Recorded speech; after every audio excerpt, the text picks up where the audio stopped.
Ya se está grabando. Bien, buen día. Pues el día de hoy vamos a hacer un webinar un poquito diferente a lo que veníamos haciendo por motivos, por causa mayor.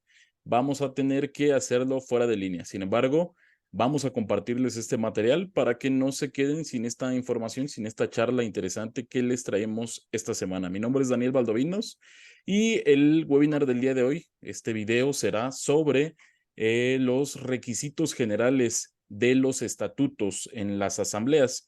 Para platicarnos del tema, pues hoy nos acompaña la licenciada Viviana Márquez Flores. Hola, Viviana, bienvenida. Hola. Pues sí, es un webinar muy diferente, pero la calidad es la misma. El día de hoy, en efecto, vamos a estar platicando sobre la composición de una acta constitutiva, pero sobre todo, dentro de una acta constitutiva o una póliza, realmente lo único que diferencia son los estatutos, ¿no? De acuerdo a cada sociedad mercantil hay ciertas necesidades diferentes y esas mismas necesidades, pues tenemos que cubrirlas dentro de nuestros estatutos, que son como las normas o las reglas de mi empresa o del juego que yo voy a tener que respetar. Voy a compartir a continuación mi pantalla, en donde podemos observar primeramente que derivado de todas estas sesiones, webinar que hemos tenido oportunidad de estar platicando, ya vimos que pues tienen una relevancia y una importancia como tal los informes ante la Secretaría de Economía. También ya vimos que cuando sí se protocolizan o cuando no se protocolizan estas actas de asamblea, que ya dijimos, bueno, tienes que llevar un libro social e inclusive a las personas que nos consultaron la semana pasada, les mandamos lo que es una tesis en donde encontramos realmente que se protocolizan nada más cuando no se lleva un libro social. Ajá. Entonces, pues bueno, vamos a dar inicio con, primeramente, yo quiero hacer una constitución de una empresa. ¿Qué voy a necesitar?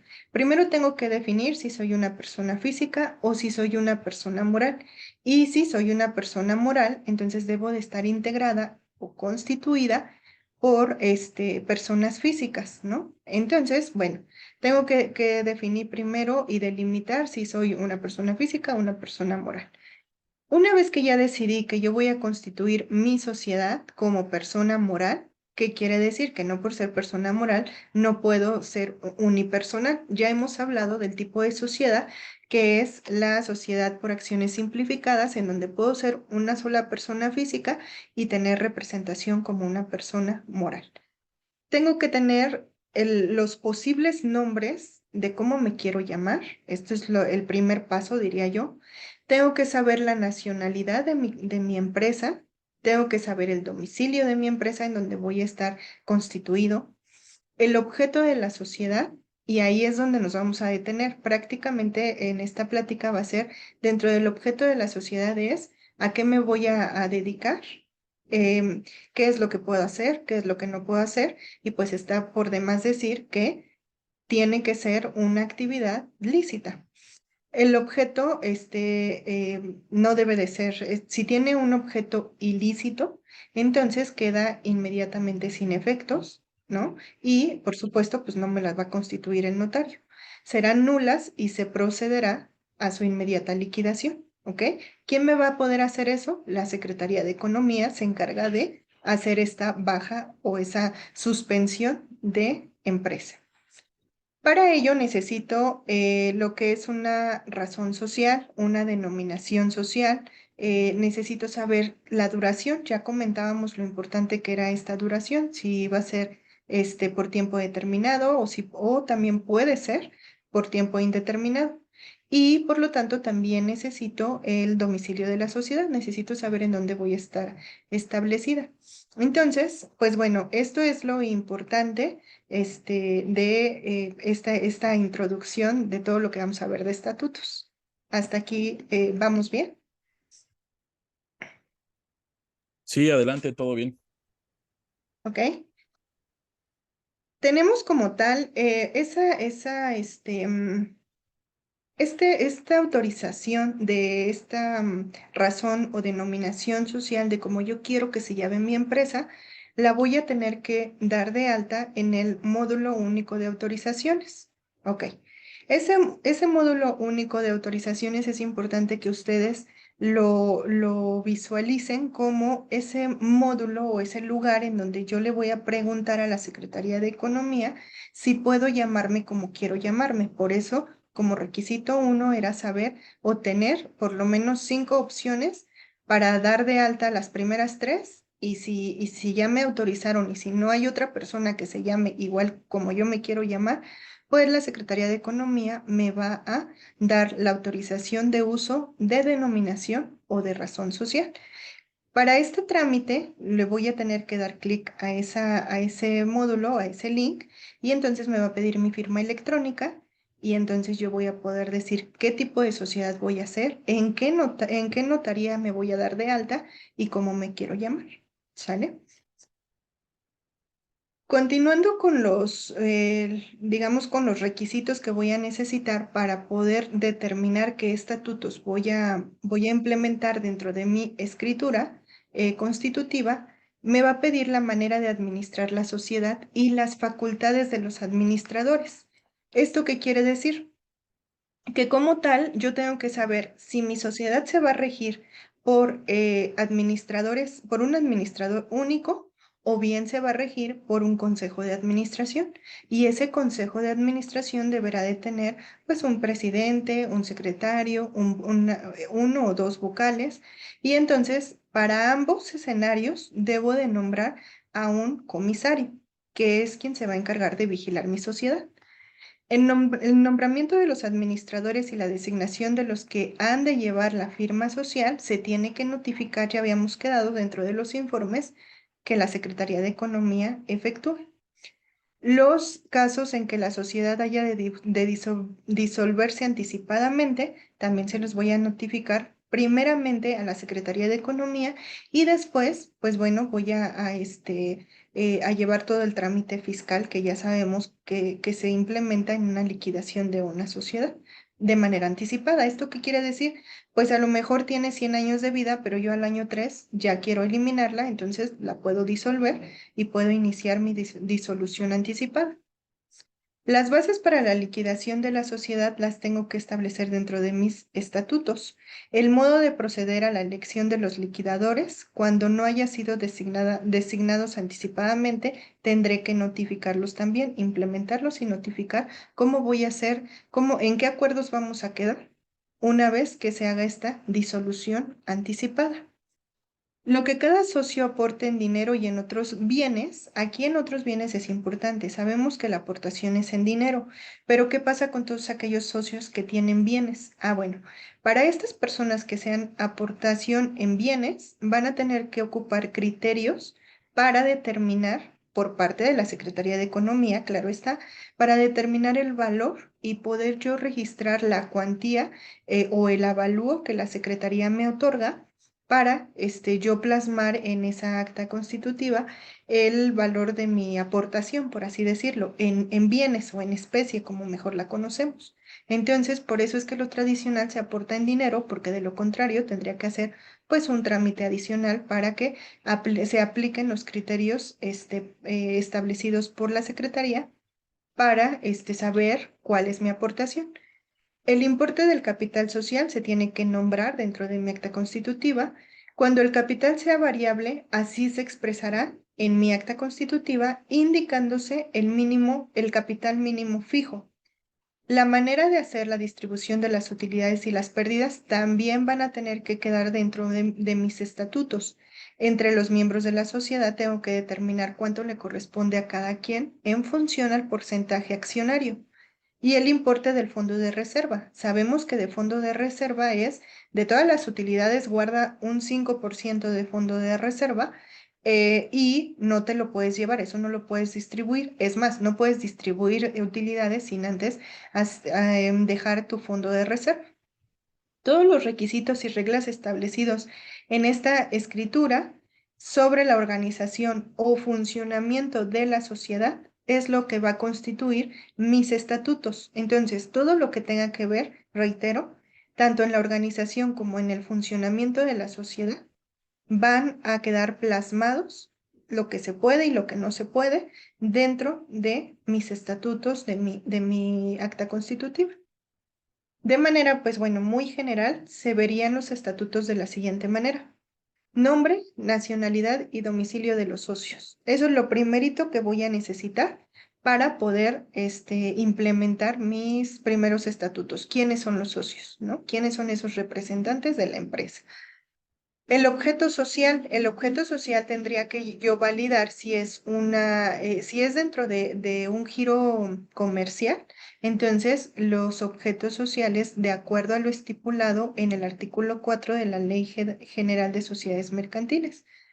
La razón o denominación social, pero ¿qué pasa con esta razón o denominación social? Ya debió de haber estado previamente autorizada. Ajá. Entonces ya debí de haber revisado mi objeto social en los términos del artículo 4 de la Ley General de Sociedades Mercantiles y de igual forma debí de haber sido autorizada por parte de la Secretaría de Economía para poderme llamar como me quiero llamar. Tengo que establecer la duración de mi sociedad, tengo que establecer el capital social, si es fijo, si es variable y si es variable, en qué porcentaje, la descripción de dinero o bienes y si es en bienes, hay que hacer el avalúo, la nacionalidad, el domicilio, la forma en cómo voy a administrar mi sociedad y las facultades que van a tener en dado caso mis apoderados, la designación de administradores, distribución de utilidades, distribución de pérdidas, fondo de reserva, las bases para la liquidación de la sociedad y qué pasa en caso de que tenga una disolución anticipada. Aquí que es como énfasis, que es lo que me gustaría recomendarles, es importante que el domicilio y la nacionalidad la tengan perfectamente verificada, toda vez que no puedo tener un domicilio aquí si soy del extranjero. Y si ese es el caso, tengo que alinear toda mi documentación para validar que se pueda constituir de la manera en que yo quiero, o para los fines que yo necesito, en caso de que tengamos pues discrepancia, ¿no? El objeto social y la razón social tiene que ir, no me puedo llamar, no sé, algo que sea de médicos y pues en realidad yo me dedico a la importación y exportación de cualquier otra, de computadoras, por ejemplo, ¿no? Pide también que sean armónicas. No te lo prohíbe, pero sí te dice, tienes que ser armónica en la elaboración de tus estatutos porque pues la razón social es, al final de cuentas, es lo que te representa, ¿no? Ya después vemos registro de marca, registro de eslogan, de logos y demás, pero hay que tener una armonía en todo esto. Por último, bueno, pues sabemos que tenemos las características de las acciones, ¿no? En donde las acciones para cada uno de los socios tienen que estar representadas por títulos nominativos, las acciones sirven para acreditar la calidad de socio. De esto también ya lo hemos visto en webinar pasados. Y también a través de estas acciones puedo transmitir yo mis derechos como socio a otra persona. Ujú. Entonces, bueno, todos estos tienen que estar establecidos dentro de mis estatutos. Esta fue una charla muy bien digerida, considero yo, toda vez que nos permite poner mucha atención antes de constituirnos, o si ya estamos constituidos, necesitamos validar y revisar qué es lo que dice mi acta o qué es lo que dice a qué estoy obligado, a qué tengo derecho, o a lo mejor ya no tiene mucho que ver, entonces sería bueno que revisáramos nuestros estatutos y pusiéramos énfasis en cómo está esa organización o esa administración dentro de mi sociedad. Gracias, Sería licenciada. todo. Pues mira, el tema es bastante interesante, es un tema que da para mucho más, que Sí. como bien lo comentas, se trata de en este momento de ser una charla muy amena, corta, pero que de aquí surjan nuevas inquietudes, ¿no? revisar la necesidad que tenemos al interior de nuestras organizaciones, de revisar, por ejemplo, lo que son los estatutos de mi sociedad y ver si estos estatutos están acorde con la realidad del negocio, de mi empresa, porque muchas veces tenemos estatutos que ya no tienen nada que ver con la operación que venimos desarrollando. Y ahí comienzan a existir algunos problemas. Vamos a tocar algunas de las dudas que más nos han realizado algunos de nuestros clientes. Por ejemplo, cuando hablabas, Viviana, sobre el tema del módulo único de autorizaciones, aquí a veces existe la confusión. ¿Este es exclusivo para la utilización por parte del notario? ¿O yo puedo anticiparme y revisar si está mi nombre? ¿O simplemente es una labor que le debo de dejar al notario? ¿Qué nos puedes decir a este respecto? Excelente pregunta. Es muy bueno puntualizar que al final de cuentas es una página pública. Estamos hablando de la Secretaría de Economía, pero es para hacer asuntos privados, ¿no? Por así decirlo. Entonces, esto no es de uso exclusivo de los notarios. Por supuesto, ellos pueden ingresar, pero no necesito al notario para saber si me van a autorizar el uso de mi denominación o de mi razón social. Yo puedo ingresar al explorador, ¿no?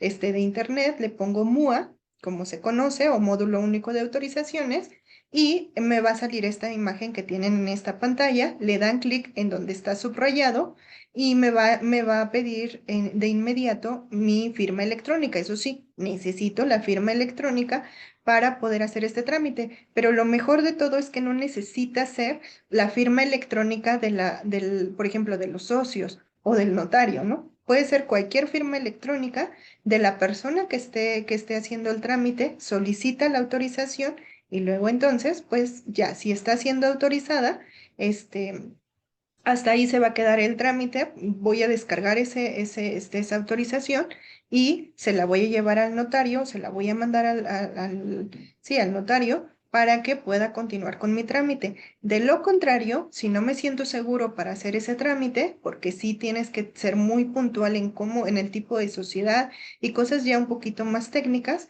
entonces puedes hacer uso de darles esas 5 opciones al notario para que él realice pues la autorización. Ok, gracias. Otro de los cuestionamientos, y ya aquí ya metiéndome yo en el papel de cliente, mencionabas que tenemos que definir dentro de nuestros estatutos si optamos por un consejo de administración o por un presidente, Un eh, administrador único, un así administrador es. único. Eh, ¿Cuál sería la recomendación que tú nos harías? ¿Optamos por un consejo o por un administrador único? ¿Esto de qué dependería la decisión? Porque normalmente el notario es el que lo define y muchas veces el cliente ni pone atención en ese aspecto, ¿no? Pero ¿tú qué nos recomendarías? ¿Y basándonos en qué? Sí, básicamente la Ley General de Sociedades Mercantiles me da ambos escenarios. En Digamos que en la práctica, ya viéndolo al momento de que vas a hacer una convocatoria para una junta de asamblea, te das cuenta que el administrador único, pues su palabra es ley, ¿no? Si él aprueba, pues él, no hay tantas personas que le estén agarrando las manos, por así decirlo.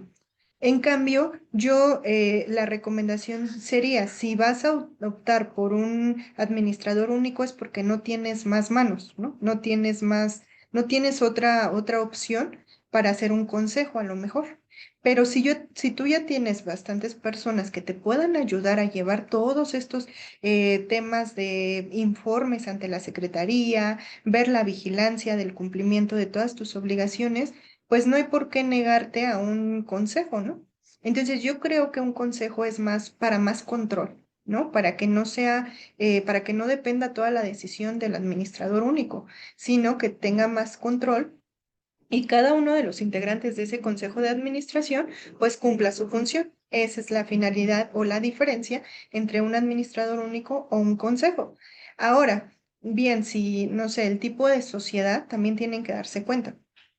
¿Qué tipo de sociedad van a constituir? Porque no todas permiten que sea un administrador único. Hay otras que es obligatorio un consejo de administración integrado por los socios, ¿no? Gracias, Viviana. Pues sí, aquí es obviamente que el primer punto que tenemos que revisar es si contamos con los elementos suficientes para poder crear un consejo de administración, porque si solamente somos dos socios, pues es difícil Sí, que saquemos a las otras personas para poderlas integrar a este consejo, ¿no? Hablando de ese tema de los socios, muchas veces en la práctica se acostumbra de que, pues como la ley me pide dos socios, pues yo agarro y meto a mi amigo, que sí, que no va a formar parte de la sociedad, le doy una acción y ya cumplo con ese requisito de tener dos socios. Pero ¿qué pasa en el tema de la distribución de las utilidades? ¿Esta persona la puedo dejar fuera? ¿O esta persona que yo, no. según estoy considerando que nada más va a estar ahí y que él nunca va a reclamar utilidades, podría en un momento dado reclamar utilidades o, en su caso, podríamos eliminarlo y decir, él es socio, pero él no tiene derecho a cobrar utilidades? Ahí, por eso es que tenemos que hablar del título que te acredita como socio, ¿no? Pues el título que te acredita como socio justamente son las acciones, ¿no? O los certificados de una sociedad cooperativa, por ejemplo, ¿no? Entonces, ¿qué es lo que primero tengo que garantizar que me acredita como socio? En medida de que me acredita como socio, voy a tener dentro de mis estatutos esa integración accionaria.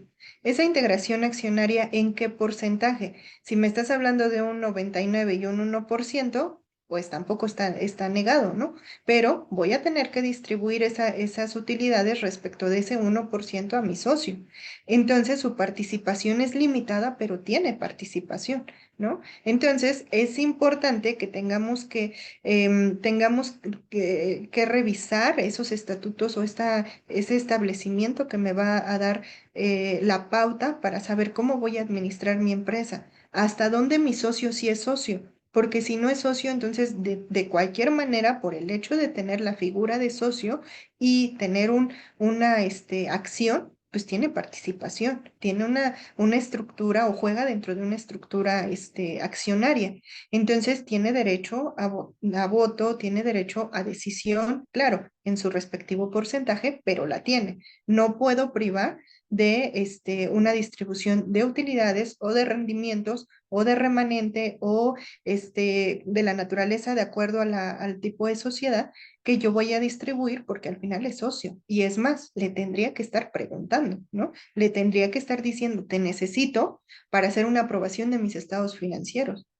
Entonces, no tomemos a la deriva eso que se hace con mucho recurrencia, ¿no? Con mucha recurrencia de decir, ah, sí, pues para sacar o salir del paso voy a poner a tal persona, porque eso pues tiene implicaciones que tienen que ser analizadas, revisadas y aprobadas por ambos para poder hacer unos buenos estatutos y no tener problemas en el futuro.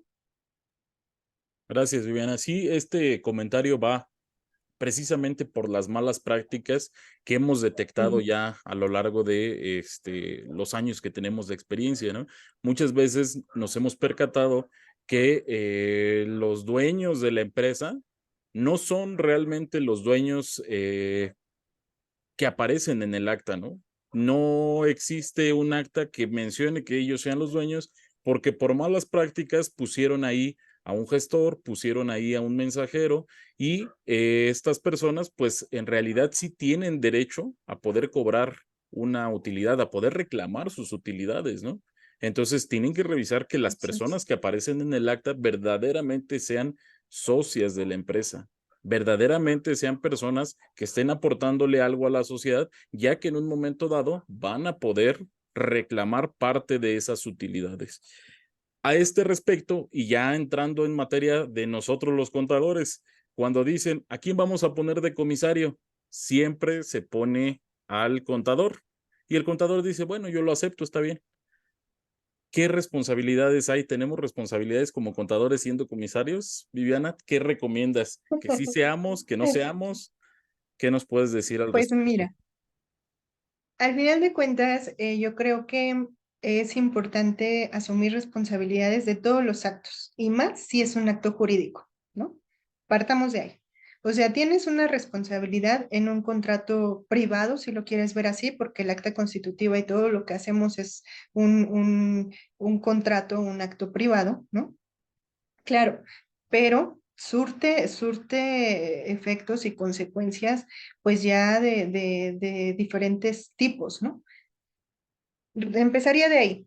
Si tu responsabilidad con la empresa va para que tú, pues al final como contadores sí vigilamos el debido cumplimiento, pero no de todo, ¿no? Porque no nos da la vida, por eso no nos da la vida, porque andamos ahí en temas mercantiles, legales, fiscales y demás, ¿no? Pero la persona que quede como comisario, independientemente de si es el contador o no es el contador, va a ser la persona que vigile el debido cumplimiento. Que si a mí me lo preguntas, pues yo creo que sería más si tengo la posibilidad de poner ahí al administrador, ¿no?